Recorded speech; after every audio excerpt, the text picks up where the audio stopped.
So let's start this unit. और यहां पर हम लोग दोस्त बात कर चुके थे इस क्वेश्चन की, ये हम लोग कर चुके थे एक क्वेश्चन, एंटोन वॉन ल्यूवेनहॉक साहब ने लिविंग सेल को पहली बार देखा था, यहां तक हम लोग चर्चा कर चुके थे। अब आ जाते हैं अगले सवाल पे, जो कि आपकी स्क्रीन के ऊपर ये रहा, फटाफट मार्क करने की कोशिश करिए। देखिए दोस्तों क्या पूछा गया है, सिलेक्ट द इनकरेक्ट स्टेटमेंट, गंदी बात का पता लगाना है। Schleiden and Schwann together formulated cell theory, Schleiden और स्वान ने सेल थ्योरी के बारे में बताया, बिल्कुल बताया। स्वान सेल आप पढ़ते हैं जूलॉजिस्ट में, तो ये क्या जूलॉजी में, तो ये क्या थे आपके जूलॉजिस्ट थे, और स्क्लेडन साहब जो थे ये आपके क्या थे, बॉटनिस्ट थे। और कहां के बॉटनिस्ट थे कोई पूछ ले तो भैया ये थे आपके जर्मन बॉटनिस्ट, और ये थे आपके ब्रिटिश जूलॉजिस्ट, यानी ये ब्रिटिश के रहने वाले थे, है ना। यहां पर इन दोनों ने थ्योरी दी, एकदम सही बात है। The onion cell has distinct cell wall, onion cell तो प्लांट सेल है, तो सेल वॉल इसमें होगी ही, ये बात भी सही है। The cytoplasm is the main arena of cellular activity, cytoplasm का अगर आप नाम देखें तो साइटोप्लाज्म, प्लाज्मा है इसमें, वाटर है, and water is the medium for cellular reactions, metabolic reactions के लिए पानी ही मीडियम है ना, इसीलिए हमारी बॉडी 70% पानी की बनी हुई है। यहां पर देखिए ribosomes are membrane bound cell organelles, नहीं भैया, ये जो राइबोसोम है इनके 3 मेजर नाम है। पहला नाम है आपका पैलेड पार्टिकल्स, इनको पैलेड पार्टिकल्स क्यों बोलते हैं, क्योंकि जॉर्ज पैलेड नाम के साइंटिस्ट ने इनकी डिस्कवरी करी थी। दूसरा इनको बोला जाता है यूनिवर्सल ऑर्गेनेल, इनको यूनिवर्सल ऑर्गेनेल क्यों बोला जाता है, क्योंकि कैसा भी सेल हो, प्रोकैरियोटिक यूकैरियोटिक, आपका हर सेल के अंदर राइबोसोम पाए जाते हैं। अगर ये प्रोकैरियोट्स के अंदर पाए जा रहे हैं इसका मतलब इनमें मेम्ब्रेन की आवश्यकता नहीं है। और इन्हें क्या कहा जाता है, इन्हें कहा जाता है प्रोटीन फैक्ट्री, मतलब जिन जिन सेल में आपका प्रोटीन बन रहा होगा उन प्रोटीन्स को बनाने के लिए आपका राइबोसोम की आवश्यकता लग रही होगी। तो ये वाली बात गलत है, तो उत्तर क्या आ जाएगा आपका, डी आ जाएगा, क्योंकि यही इकलौती बात है जो कि इनकरेक्ट है, गंदी बात है। ठीक है, अगला सवाल देखिए, the concept of omnis cellula e cellula, sir समझ में तो कुछ नहीं आया लेकिन सुन के बढ़िया लगा, ओमनिस सेलुला ई सेलुला, ऐसा लगता है किसी ने दर्द दिल बयां कर दिया है। किसने बताई ये बात, सेल थ्योरी दी थी आपकी स्क्लेडन एंड स्वान साहब ने। उन्होंने कहा था कि दुनिया के जितने भी ऑर्गेनिजम्स हैं वो सेल और सेल के प्रोडक्ट्स के मिलकर बने हुए हैं, लेकिन नए सेल आखिर कैसे बनते हैं ये नहीं बता पाए आपके स्क्लेडन और स्वान। तो आपके यहां पर कौन आए, रूडोल्फ विर्को साहब आए, और उन्होंने एक बात कही, ओमनिस सेलुला ई सेलुला, उन्होंने ये बात कही कि सेल से ही सेल बनता है, पुराने सेल्स के डिवीजन से ही नया सेल बनता है। तो एरिस्टोटल हमारे फादर ऑफ बायोलॉजी हैं, फादर ऑफ जूलॉजी हैं, और यहां पर अगर आप देखें तो स्क्लेडन साहब ने और स्वान ने सेल थ्योरी दी थी, लेकिन ओमनिस सेलुला ई सेलुला किन्होंने कहा, विर्को साहब ने कहा। तो ऑप्शन आपका क्या हो जाता है, 1 हो जाता है। Prokaryotes do not have, prokaryotes में क्या नहीं पाया जाता, सेल मेम्ब्रेन दुनिया के हर सेल में पाई जाती है, यानी हम लोग बोलते हैं यूनिवर्सल आपके राइबोसोम को, पर सेल मेम्ब्रेन भी तो यूनिवर्सल है। ऐसा कोई सेल है जो आप बिना मेम्ब्रेन के तैयार कर सकते हो? अगर कोई मुझसे बोले सर सेल का डायग्राम बना दो प्लीज, मैं बोलूं नहीं नहीं यार, मैं कोई पाब्लो पिकासो थोड़ी हूं कि मैं डायग्राम बनाऊं। आप बोलो सर एक बार ट्राई तो करो, सर कुछ तो बना दो, तो मैं एटलीस्ट ये तो बनाऊंगा। So this is cytoplasm and this is cell membrane, यानी इसके बिना तो मैं सेल को सोच भी नहीं सकता। यानी आपका cell membrane and cytoplasm and ribosome, ये सारी की सारी चीजें क्या है, ये सारी की सारी चीजें ही यूनिवर्सल है। Cell wall, prokaryotes do not have, cell wall होती है पेप्टिडोग्लाइकन की, है ना। न्यूक्लियस, न्यूक्लियस नहीं होता, क्यों, क्योंकि ये प्रोकैरियोट्स हैं। प्रो मतलब प्रिमिटिव, कैरियन मतलब न्यूक्लियस, है ना, प्रिमिटिव यानी वेल डिफाइंड न्यूक्लियस यहां पर देखने को नहीं मिलता। नंगा पुंगा डीएनए रहता है, जीनोमिक डीएनए तो यहां पर रहेगा ही रहेगा, डीएनए के बिना काम नहीं चलेगा, लेकिन न्यूक्लियस यहां नहीं पाया जाता। किसमें पाया जाता है मेरे दोस्त, आपका यूकैरियोट्स के अंदर। तो आंसर क्या आ जाएगा, न्यूक्लियस।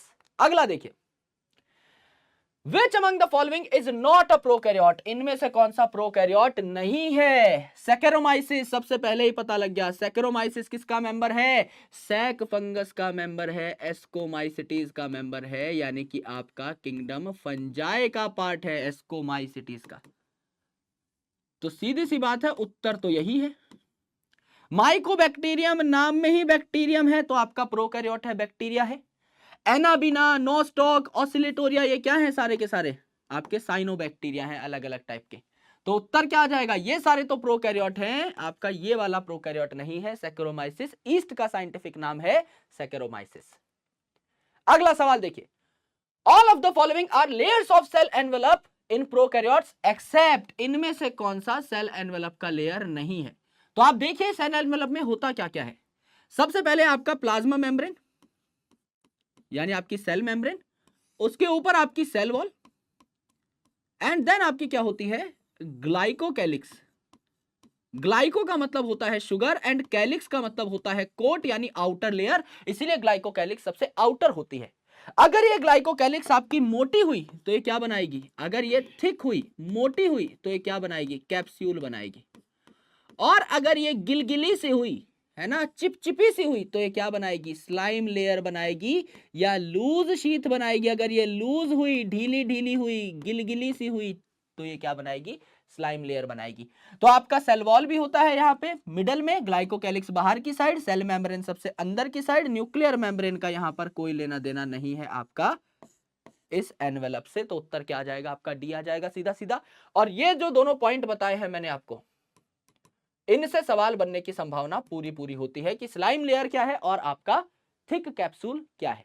अगला सवाल देखिए, सिलेक्ट द इनकरेक्ट स्टेटमेंट। गंदी बात का पता लगाना है। बैक्टीरियल सेल्स में बी मोटाइल और नॉन मोटाइल। भाई सही बात है, आपका अगर फ्लैजेला प्रेजेंट है मोटाइल होंगे, नहीं प्रेजेंट नॉन मोटाइल होंगे, ठीक है। The pili are elongated tubular structure, tube जैसे स्ट्रक्चर है, that are made up of special protein. और पिलाए कौन से स्पेशल प्रोटीन के बनते हैं, पिलिन प्रोटीन के। ये एकदम सही बात है, ट्यूबुलर स्ट्रक्चर है क्योंकि ये अगर एक बैक्टीरिया है लेट से, तो इस बैक्टीरिया को दूसरे बैक्टीरिया से कनेक्ट करने के लिए इनके बीच में एक ट्यूब है जिसे कंजुगेशन ट्यूब या सेक्स पिलाए कहते हैं। तो ये आपकी ट्यूबुलर स्ट्रक्चर है, तो ट्यूब भी है और आपका पिलिन की बनी हुई है स्पेशल प्रोटीन की, दोनों बातें एकदम करेक्ट है। Mesosome helps in DNA replication. Mesosome के कई काम होते हैं, जैसे हमारे लिए पावर हाउस है हमारा एम फॉर माइटोकॉन्ड्रिया, वैसे ही बैक्टीरिया के लिए है मीजोजोम, यानी ये रेस्पिरेशन में भी काम करता है, डीएनए रेप्लिकेशन में भी काम करता है, डीएनए डिस्ट्रीब्यूशन में भी काम करता है, सरफेस एरिया भी बढ़ाता है मेम्ब्रेन का क्योंकि ये इनफोल्डिंग ऑफ सेल मेम्ब्रेन है। ये अगर सेल वॉल है बैक्टीरिया की और ये सेल मेम्ब्रेन है तो इनफोल्ड हो जाती है टू मेक मीजोजोम, जिससे कि सरफेस एरिया क्या हो सके बढ़ सके, जैसे माइटोकॉन्ड्रिया की इनर मेम्ब्रेन फोल्डेड होती है। Gram positive bacteria do not take gram stain, गलत बात। क्रिश्चियन ग्राम साहब ने एक बहुत ही बेहतरीन प्रोसेस डिस्कवर किया था to segregate the bacterias into two category.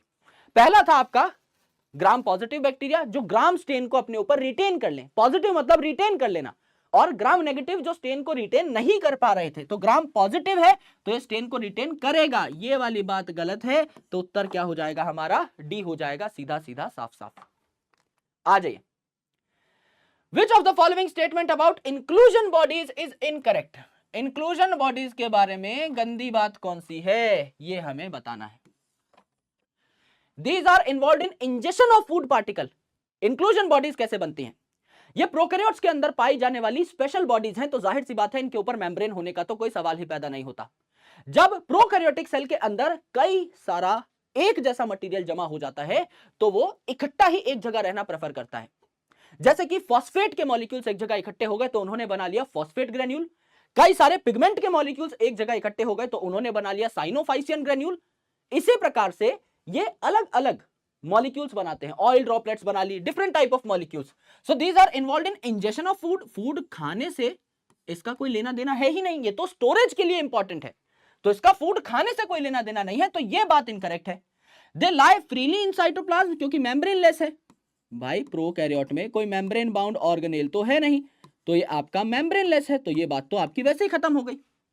These represent reserve material in cytoplasm, जैसा मैंने बताया स्टोरेज होती है यहां पर। They are not bound by any membrane, जो यहां पर मैंने बात लिखाई है, यानी सारी बातें करेक्ट है, सिर्फ ये आपका खाना खाने में इंजेक्शन में कोई रोल अदा नहीं करती। तो आपका उत्तर क्या आ जाएगा, फर्स्ट आ जाएगा। अगला सवाल देखिए, inclusion bodies of blue green purple and green photosynthetic bacteria are. इनमें कौन सी इंक्लूजन बॉडीज पाई जाती हैं ब्लू ग्रीन और पर्पल ग्रीन फोटोसिंथेटिक बैक्टीरिया में? सेंट्रियोल एक इंक्लूजन बॉडी है, नहीं पहले ही एलिमिनेट कर दीजिए। सेंट्रियोल और सेंट्रोसोम कहां पाए जाते हैं, सिर्फ और सिर्फ एनिमल सेल्स में, सेल डिवीजन में ये इंपॉर्टेंट रोल अदा कर रहे होते हैं, प्लांट में बैक्टीरिया में नहीं पाए जाते, है ना। माइक्रोट्यूब्यूल क्या है भैया, प्रोटीन है जो सिलिया फ्लैजेला बनाता है, माइक्रोट्यूब्यूल। तो ये भी आपका कोई बॉडी नहीं है, ये तो प्रोटीन है। कॉन्ट्रैक्टाइल वैक्यूल किसमें पाया जाता है, कॉन्ट्रैक्टाइल वैक्यूल, नाम से ही तोड़ने की कोशिश करो। कॉन्ट्रैक्टाइल वैक्यूल मतलब जैसे सुबह सुबह जब आप टूथब्रश से पेस्ट कर रहे होते हैं तो अल्टीमेटली क्या है, पेस्ट निकालने के लिए आप पेस्ट को पिचकाते हैं एंड जैसे ही आप पेस्ट को स्क्वीज करते हैं पेस्ट बाहर आ जाता है ना। सिमिलरली यहां पर क्या होता है, there are contractile vacuoles, these vacuoles contract a lot. तो जब ये कॉन्ट्रैक्ट करेंगे तो एक्सक्रीटरी मैटर फुचुक करके बाहर आ जाएगा, जैसे कि आपका टूथपेस्ट से टूथपेस्ट बाहर आ जाता है, उसी हिसाब से यहां पर contractile vacuole is basically for excretory purpose. यहां पर जो उत्तर आएगा ये क्या आ जाएगा, ये आपका गैस वैक्यूल आ जाएगा। तो उत्तर क्या आ जाता है आपका 1 आ जाता है, बाकी सारी चीजें आप एलिमिनेट कर सकते हो। The size of pleuropneumonia like organism, आज सुबह भी बताया था, प्लूरोनिमोनिया लाइक ऑर्गेनिज्म का साइज क्या है आपका 0.1 माइक्रोन। अगर आप यहां पर लिखना चाहें साइज ऑफ माइकोप्लाज्मा, है ना, एनसीईआरटी में दोनों को अलग अलग दिया हुआ है, तो माइकोप्लाज्मा का साइज कितना दिखा रखा है एनसीईआरटी में 0.3 माइक्रोन। और अगर आप देखें यहां पे साइज ऑफ वायरस तो आपका क्या है 0.02 टू 0.2 माइक्रोन, यानी माइकोप्लाज्मा से भी 15 गुना छोटा होता है वायरस। पर ये सबसे छोटा लिविंग सेल नहीं है क्योंकि वायरस को लिविंग कंसिडर ही नहीं किया जाता। तो उत्तर क्या आ जाएगा आपका 3 आ जाएगा। डायरेक्टली आपका डेटा बेस्ड सवाल था। 1 to 2 माइक्रोन क्या है आपका टिपिकल प्रोकैरियोट, और 10 to 20 क्या है, यानी प्रोकैरियोट से 10 गुना बड़ा क्या है, 1 का 10 से मल्टीप्लीकेशन करो 10, 2 का 10 से मल्टीप्लीकेशन करो 20, ये क्या हो जाएगा आपका प्रोकैरियोट का टिपिकल प्रोकैरियोट। और ये क्या हो जाएगा 10 गुना बड़ा टिपिकल यूकैरियोटिक सेल। सीधा सीधा उत्तर क्या आ जाएगा आपका 3 आ जाएगा। और देखो भाई, gas vacuoles are found in all except, किसमें गैस वैक्यूल नहीं पाए जाते। अभी ये सवाल आया था, ब्लू ग्रीन एल्गी और पर्पल और ग्रीन फोटोसिंथेटिक बैक्टीरिया में मिल रहा था। देखो पीछे देखो, है ना, पीछे देखो, पीछे देखो भाई, यहां पे ब्लू ग्रीन पर्पल ग्रीन तो है ही भाई, सीधा सीधा सवाल से ही सवाल बनाया है। तो गैस वैक्यूल ब्लू ग्रीन में मिला, purple and green photosynthetic bacteria मिला, माइकोप्लाज्मा में नहीं मिला। तो एलिमिनेट करना अगर आ गया, इसीलिए तो कहते हैं कि बहुत सारे क्वेश्चन सॉल्व करिए, क्योंकि जब आप क्वेश्चन सॉल्व करते हैं तो आने वाले क्वेश्चन आप प्रेडिक्ट कर सकते हैं। मैंने पुराना वाला क्वेश्चन अगर ढंग से किया होता, मैंने उससे कुछ सीखा होता, तो ये क्वेश्चन तो मेरे लिए हलवा था, बोनस था, राइट। आ जाओ भैया आगे। Which of the following cell organelle is absent in higher plant cell but is present in animal cell? कौन सी चीज है जो प्लांट में एब्सेंट है और एनिमल में प्रेजेंट है? ऐसी कुछ ही चीजें हैं जो कि आपकी प्लांट और एनिमल के बीच में डिफरेंस क्रिएट करती हैं। इनको मैं कहता हूं 4C। 4C से स्टार्ट होने वाली चीजें हैं जो प्लांट और एनिमल के बीच में डिफरेंस क्रिएट करती हैं। आराम से सीख लीजिए क्योंकि इस पूरे चैप्टर में इस पे कई सवाल मिलेंगे। भाई प्लांट में क्या देखने को मिलता है आपको? प्लांट में आपको देखने को मिलता है कि सेल वॉल प्रेजेंट है, सी फॉर सेल वॉल प्रेजेंट, आपका यहां पर एब्सेंट होती है एनिमल के अंदर। यहां पर अगर आप देखो तो सेंट्रल वैक्यूल पाया जाता है। वैक्यूल इतना बड़ा होता है कि सेंट्रल पोजीशन एक्वायर कर लेता है, न्यूक्लियस को लात मार के कोने में पहुंचा देता है। तो सेंटर पे वैक्यूल है, यहां पे एब्सेंट है, यहां पर वैक्यूल छोटा होता है, तो सेंटर पे न्यूक्लियस होता है। यहां पर अगर आप देखो तो क्लोरोप्लास्ट प्रेजेंट होता है, क्योंकि प्लांट तो क्या कर सकते हैं, खाना बना सकते हैं, तो इनको तो क्लोरोप्लास्ट चाहिए, तो सी for chloroplast present.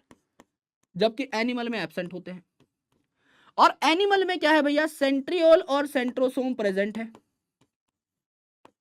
Centriole and centrosome present है। और आपका क्या हो जाएगा, यहां पर प्लांट में एब्सेंट हो जाएंगे। ये 4 इंपॉर्टेंट पॉइंट है। तो आपका ऐसी क्या चीज है जो प्लांट में एब्सेंट है, एनिमल में प्रेजेंट है? सेंट्रियोल सेंट्रोसोम, बात खत्म। सिंपल सी आंसर आ जाएगा, ठीक है। आगे देखो, मैनी राइबोसोम में associate with a single mRNA. जब एमआरएनए को प्रोटीन में कन्वर्ट करना होता है हमें ड्यूरिंग ट्रांसलेशन प्रोसेस, तो इस एमआरएनए पे राइबोसोम की दोनों सब यूनिट बाइंड कर जाती हैं, लार्ज सब यूनिट, स्मॉल सब यूनिट, लार्ज सब यूनिट, स्मॉल सब यूनिट। तो बहुत सारे राइबोसोम बाइंड कर चुके हैं इस एमआरएनए पे, तो इसे क्या कहते हैं, पॉलीराइबोसोम। बहुत सारे राइबोसोम या पॉलीसोम।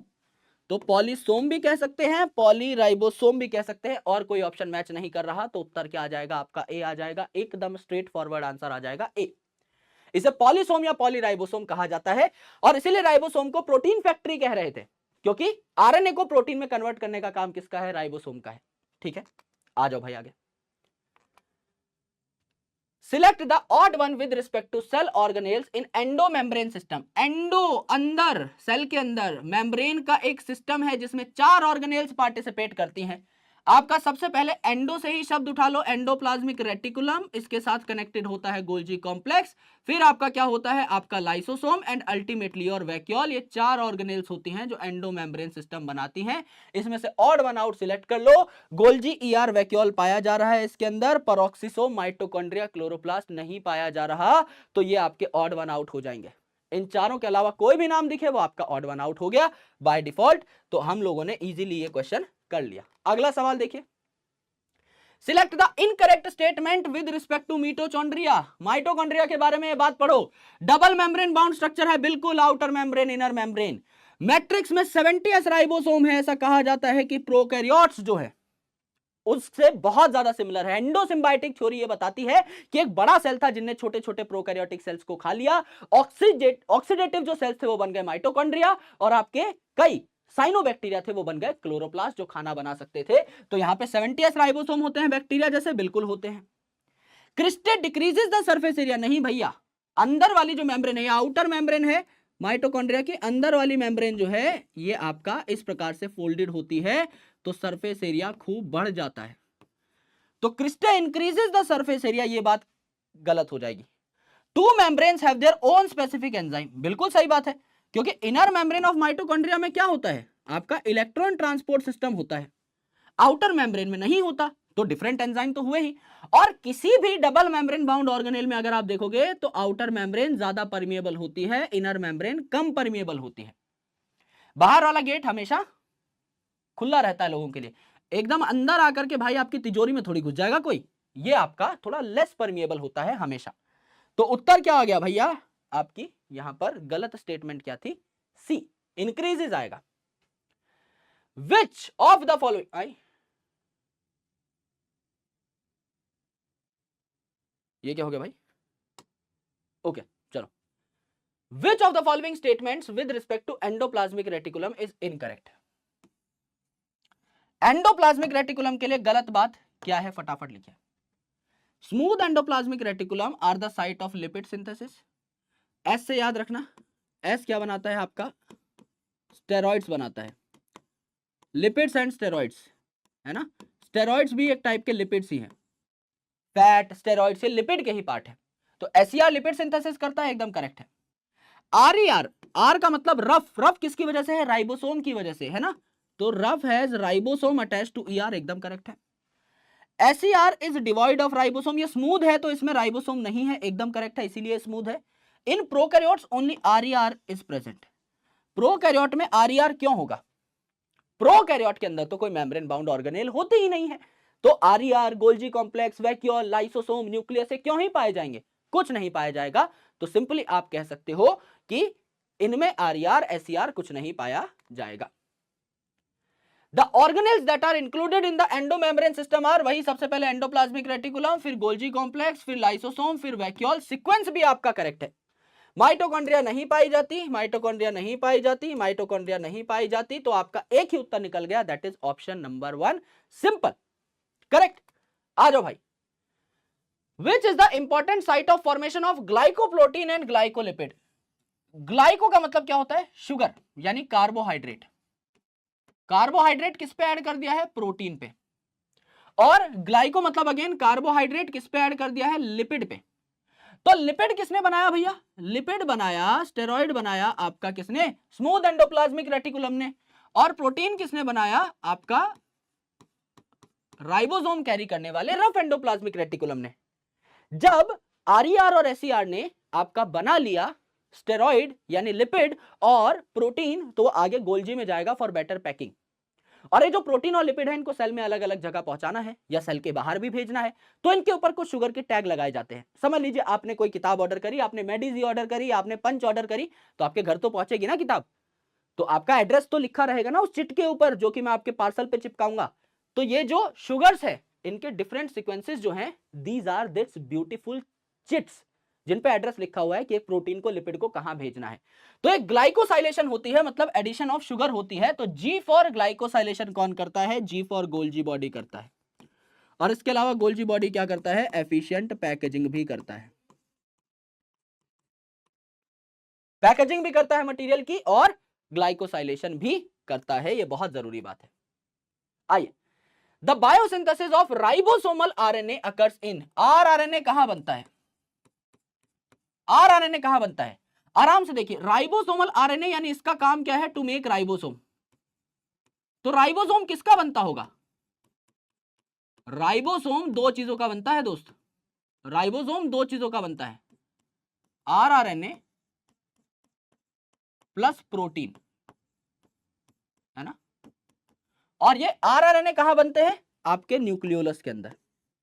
जो आपका न्यूक्लियस है इसी के अंदर एक डेंस स्फेरिकल स्ट्रक्चर पाया जाता है, इसको क्या कहा जाता है?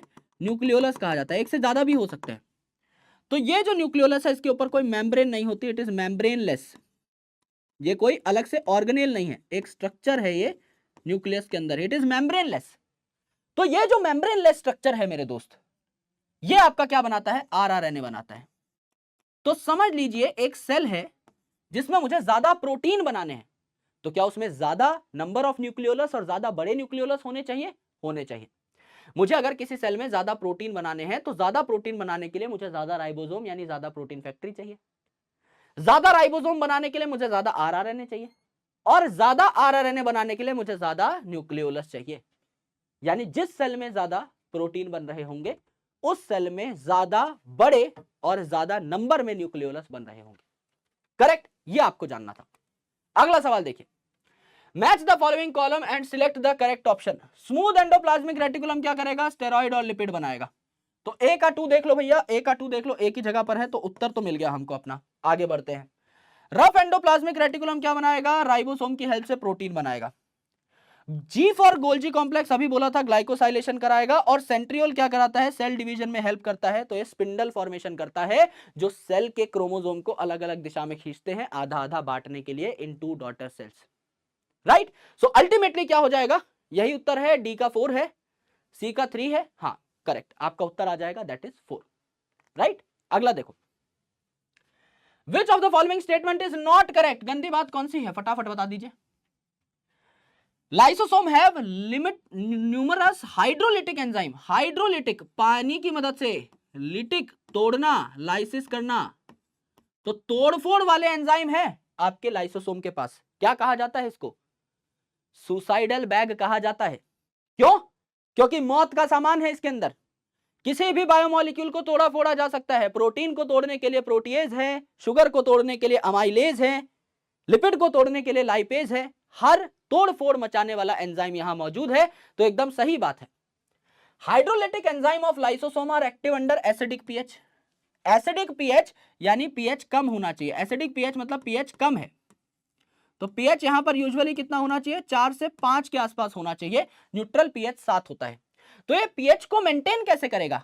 पीएच कम करने के लिए यानी एसिडिटी बढ़ाने के लिए आपको प्रोटॉन्स बढ़ाने होते हैं। तो ये जो लाइसोसोम है ना, इसकी मेम्ब्रेन पे प्रोटॉन पंप लगे होते हैं। ठीक है? और ये प्रोटॉन पंप क्या करते हैं मेरे भाई? ये प्रोटॉन्स को आपका अंदर की साइड, लाइसोसोम की साइड फेंक रहे होते हैं। कहां से उठा करके? साइटोप्लाज्म से उठा करके। तो अंदर एसिडिक वातावरण बन जाता है, और इस एसिडिक वातावरण के कारण आपके एंजाइम्स एक्टिवेट हो जाते हैं। Lysosomes are membrane bound structure. एक मेम्ब्रेन है इसमें, ये जो हरे कलर की बनाई है, सिंगल मेम्ब्रेन बाउंड ऑर्गेनेल है। Lysosomes are formed by the process of packaging in endoplasmic reticulum, नहीं, in Golgi complex. Endoplasmic reticulum के साथ कनेक्टेड होता है गोल्जी कॉम्प्लेक्स, और गोल्जी कॉम्प्लेक्स एक छोटी सी गोल मटोल वेसाइकल बनाता है जिसे लाइसोसोम कहा जाता है, जिसके अंदर एंजाइम्स अक्यूमुलेट हो जाते हैं। राइट? सो अल्टीमेटली यहां पर एंडोप्लाज्मिक रेटिकुलम गलत हो जाएगा। गोल्जी कॉम्प्लेक्स से लाइसोसोम को जन्म मिलता है, एंडोप्लाज्मिक रेटिकुलम से नहीं। ठीक है? आ जाओ मेरे भाई।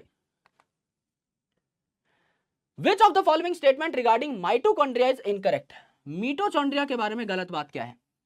Outer membrane is permeable to monomers of carbohydrate, fat and protein. मैंने आपको बताया आउटर मेम्ब्रेन हमेशा ज्यादा परमिएबल होती है, अंदर वाली कम परमिएबल होती है। चाहे आप किसी का भी एग्जांपल ले लो, चाहे आप माइटोकॉन्ड्रिया का ले लो, चाहे आप क्लोरोप्लास्ट का ले लो, किसी का भी ले लो।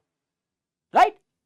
अब देखो, enzymes of electron transport are embedded in outer membrane. अभी रेस्पिरेशन करेंगे भैया, तो इनर मेम्ब्रेन ऑफ माइटोकॉन्ड्रिया के अंदर पाए जाते हैं आपके क्या? इलेक्ट्रॉन ट्रांसपोर्ट सिस्टम के enzyme. Inner membrane is convoluted with infoldings, जिनको क्या कहा जाता है, इनर मेम्ब्रेन इनफोल्डिंग हो कैरी करते हैं, जिनको क्या कहा जाता है, क्रिस्टे कहा जाता है।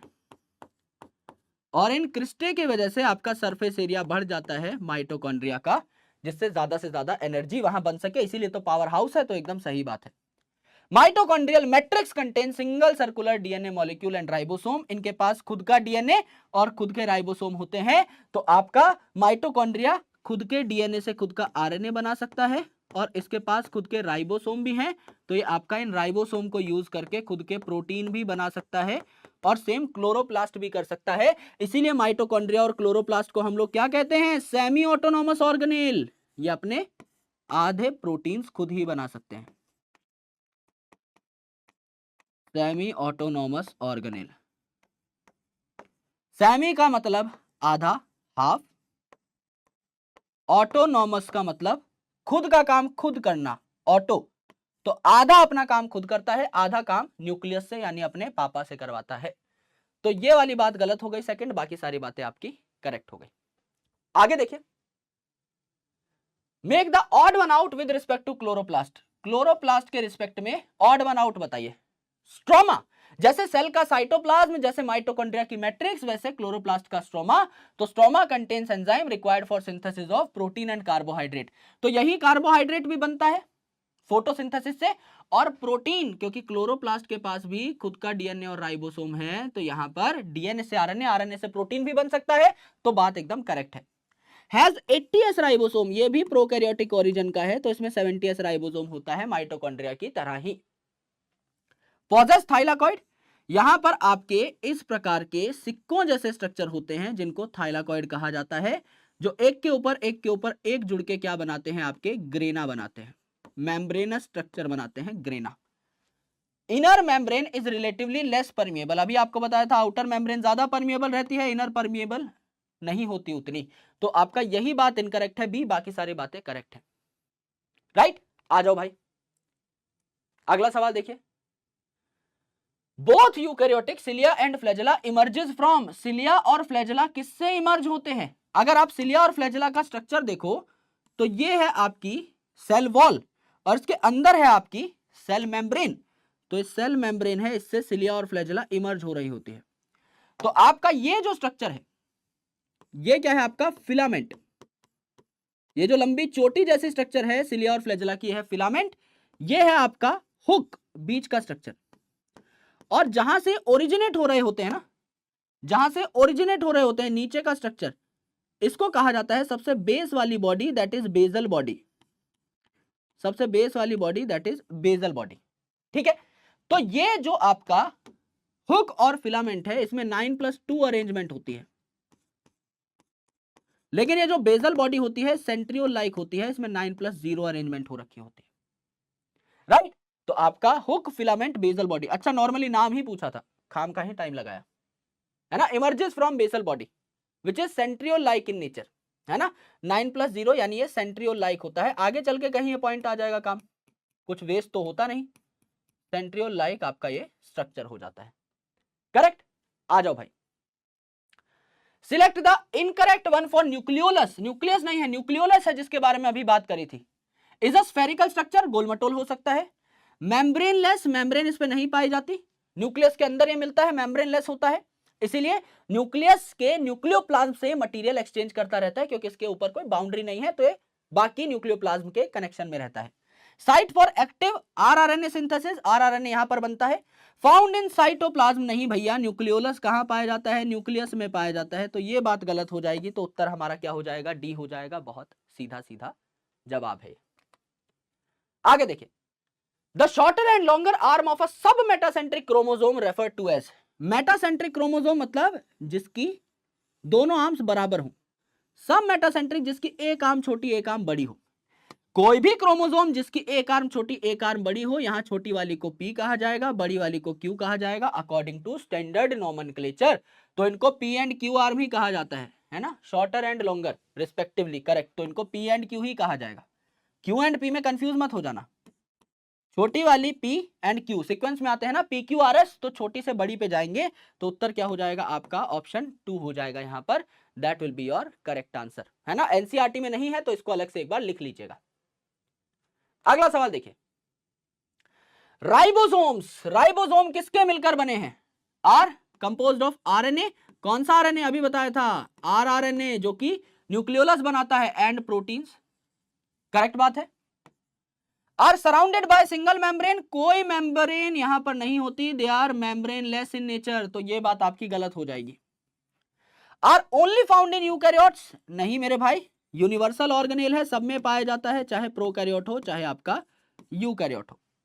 Are composed of single subunit, दो सब यूनिट होती हैं, एक आपकी लार्जर सब यूनिट होती है, एक आपकी स्मॉलर सब यूनिट होती है ना। तो दो प्रकार के आपके राइबोसोम होते हैं। अगर आपका राइबोसोम 80S है जो यूकैरियोट्स में पाया जाता है, तो इसकी सब यूनिट कौन सी है?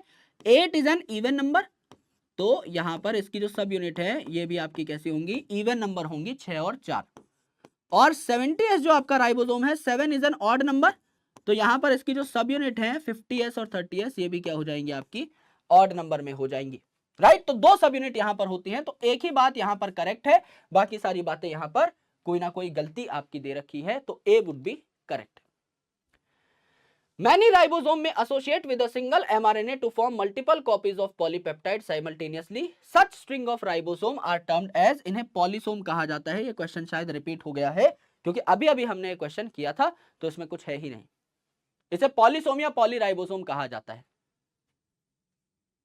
ओके, ये क्वेश्चन बहुत अच्छा है, इस पे आइए। ये क्वेश्चन बहुत अच्छा है। क्रिस्टे किसको कहा जाता है? माइटोकॉन्ड्रिया की इनर मेम्ब्रेन को, जो अपना सरफेस एरिया बढ़ाती है। Infolding of mitochondria, mitochondrial membrane की इनफोल्डिंग को क्रिस्टा कहा जाता है। तो ए का हो गया 3, ए का हो गया 3, तो उत्तर मिल गया हमको। इन क्वेश्चन में सबसे अच्छी बात यही होती है। थाइलाकॉइड क्या है? मेम्ब्रेनस स्ट्रक्चर जो क्लोरोप्लास्ट में पाए जाते हैं। Flattened membranous sac in stroma of chloroplast. Centromere क्या है? क्रोमोसोम का बीच वाला पार्ट, है ना। प्राइमरी कॉन्स्ट्रिक्शन भी कहा जाता है इसको, जहां पे आर्म्स ऑफ क्रोमोसोम जुड़ी होती हैं। और सिस्टर्ने क्या है? गोल्जी कॉम्प्लेक्स के, गोल्जी के जो आपके पैरेलल डिस्क लाइक स्ट्रक्चर है, इन्हें क्या कहा जाता है? सिस्टर्ने कहा जाता है। तो डी का 2 है, डी का 2 आपका इसमें आना चाहिए, हाँ तो मैच कर जाएगा ये। बी का 4 है, बी का आपका क्या हो जाएगा भैया? थाइलाकॉइड 4 हो जाएगा, एकदम मैच कर गया। तो आपका उत्तर क्या हो जाता है? 2 हो जाता है। क्या हो जाता है? 2 हो जाता है। आ जाओ, chlorophyll pigments are present in, pigment कहां पाए जाते हैं? आराम से सोचिए, पिगमेंट कहां पाए जाते हैं? पिगमेंट्स यूजुअली क्या होते हैं? आपके लिपिड्स होते हैं, और ये प्रोटीन कॉम्प्लेक्स के साथ बैठे रहते हैं, प्रोटीन्स के साथ झुंड बनाते हैं। और लिपिड और प्रोटीन का क्या बना होता है? सर मेम्ब्रेन बनी होती है। तो क्या आपके ये जो पिगमेंट्स हैं ये भी मेम्ब्रेन में पाए जाएंगे? पाए जाएंगे। अब ये अगर आपका एक क्लोरोप्लास्ट है, तो इस क्लोरोप्लास्ट में अंदर ये थाइलाकॉइड हैं, सिक्कों जैसे स्ट्रक्चर, तो यहां इनकी मेम्ब्रेन के ऊपर ही तो पिगमेंट पाए जाएंगे ना, हरे भरे, ऑरेंज, येलो, रेड, ये यहीं तो पाए जाएंगे, यहीं पाए जाएंगे एकदम। तो स्ट्रोमा में पिगमेंट पाए जाएंगे इस खाली मैदान में? नहीं, है ना। मैट्रिक्स में, मैट्रिक्स और स्ट्रोमा तो एक बात हो गई। नहीं, लाइसोसोम, भाई लाइसोसोम में क्यों पिगमेंट पाए जाएंगे? क्लोरोफिल से रिलेटेड, क्लोरोप्लास्ट में पाए जाएंगे। तो थाइलाकॉइड इकलौता ऐसा ऑप्शन बचा जो कि करेक्ट है, तो उत्तर क्या हो जाता है आपका? बी हो जाता है। सिंपल, एलिमिनेशन टेक्निक से आप निकाल सकते हो। अगला देखिए, plant cell wall mainly contains all except, plant cell में सारी चीजें होती हैं, कौन सी चीज ऐसी है जो नहीं होती? सेल्यूलोज तो एकदम सेल वॉल बनाता है, मेन चीज तो प्लांट की सेल वॉल की यही है। सेल्यूलोज, हेमीसेल्यूलोज और पेक्टोज तीनों चीजें पाई जा सकती हैं। कैल्शियम कार्बोनेट कहां मिलता है? एल्गी की सेल वॉल में मिलता है, वो भी प्लांट है, लेकिन बहुत कॉमनली नहीं मिलता। तो एल्गी में क्या होता है आपका? सेल्यूलोज। ये सवाल पूछा जाएगा, साथ साथ लिख लीजिए। सेल्यूलोज आपका मैनन यानी मैनो शुगर, गैलेक्टन्स यानी galactose sugar, and minerals like calcium carbonate that is CaCO3, ये आपका एल्गी है जो कि प्लांट ही है, लेकिन मेरे दोस्त बहुत कॉमनली प्लांट में यही चीजें पाई जाती हैं, कैल्शियम कार्बोनेट उतना कॉमन नहीं है। तो आंसर वुड बी डी। पर ये नोट कर लीजिए कि एल्गी की सेल वॉल किसकी बनेगी? बैक्टीरिया में आर्की बैक्टीरिया की सेल वॉल किसकी बन रही थी? सूडोम्यूरिन की। यू बैक्टीरिया की किसकी बन रही थी? पेप्टिडोग्लाइकन की। फंगस की किसकी बन रही थी? काइटिन की। प्लांट की किसकी बन रही थी? सेमी हेमीसेलुलोज, सेलुलोज और पेक्टोज की, और एल्गी की इस चीज की बनेगी। अलग अलग सेल वॉल में भी कंपैरिजन आ जाए तो भी हम लोग क्वेश्चन को फोड़ के रख देंगे, ठीक है। आगे देखो, select the incorrect one for active transport.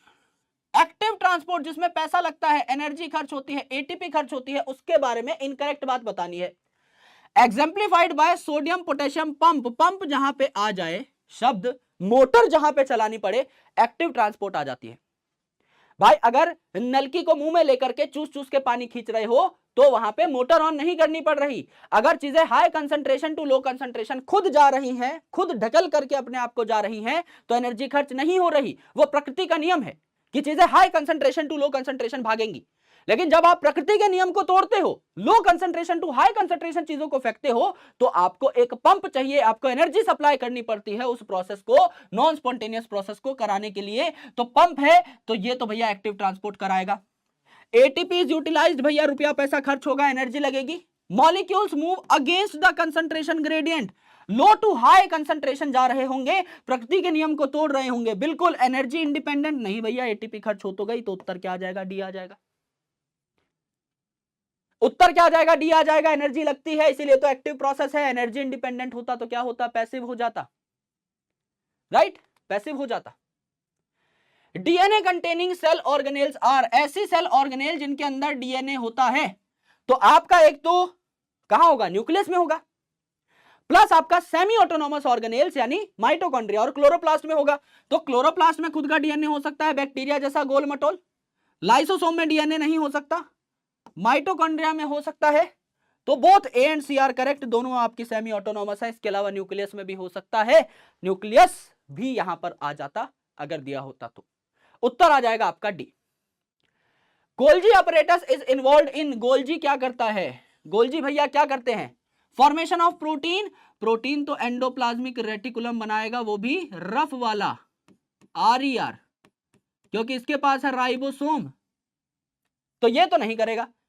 Packaging and sorting of material, packaging करता है एंड सॉर्टिंग ऑफ मटेरियल, क्योंकि ये क्या करता है? G for Golgi, G for glycosylation करता है। लिपिड के ऊपर भी ग्लाइको यानी शुगर टैग लगाता है, और प्रोटीन के ऊपर भी ग्लाइको यानी शुगर टैग लगाता है। तो ये बात तो एकदम करेक्ट है, अच्छी बात है।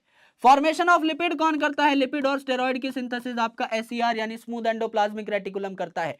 ऑक्सीडेशन ऑफ कार्बोहाइड्रेट, कार्बोहाइड्रेट को ऑक्सीडाइज करके एनर्जी निकालने का काम किसका है? हमारे पावर हाउस का है, मिटोचॉन्ड्रिया का है।